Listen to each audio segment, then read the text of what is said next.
ప్రశ్న: బలరాముని భార్య పేరు ఏమిటి? సమాధానం: రేవతీదేవి. మీకు తెలుసా రేవతీదేవి ఓ టైం ట్రావెలర్ అని?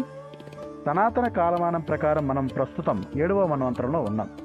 5వ మన్వంతరంలో అప్పటి మనువు రైవతుడు. ఆయనకు గల మరొక పేరు కాకుద్మి. రేవతీదేవి ఆయన కుమార్తె. ఆ కాలంలో తన కుమార్తెకు తగ్గ వరుని కోసం విశ్వమంతా గాలించిన రైవతుడు ఆమెకు తగిన వరుడు లభించకపోవడంతో ఆయన రేవతీదేవిని తీసుకుని బ్రహ్మలోకానికి వెళ్ళగా ఆ సమయంలో గంధర్వుల గానకళా ప్రదర్శనను బ్రహ్మదేవులు తిలకిస్తూ ఉన్నారు.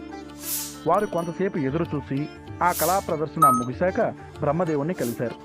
వచ్చిన విషయం ఏమని బ్రహ్మదేవులు అడుగుగా రైవతుడు తన కుమార్తెకు తగిన వరుడు ఈ కాలంలో లభించలేదు కావున ఆమెకు సరితగ్గ వరుణ్ణి చూడమని ప్రాధేయపడగా బ్రహ్మదేవుడు చిరునవ్వు నవ్వి, మీ కాలం మారిపోయినదని, ప్రస్తుతం భూమిపై మీ వారు ఎవ్వరూ లేరని, ప్రస్తుతం వైవస్వత మనువు పాలనలో 7వ మన్వంతరంలోని ద్వాపర యుగం నడుస్తుందని చెప్పారు. తక్కిన విషయం 2వ భాగంలో.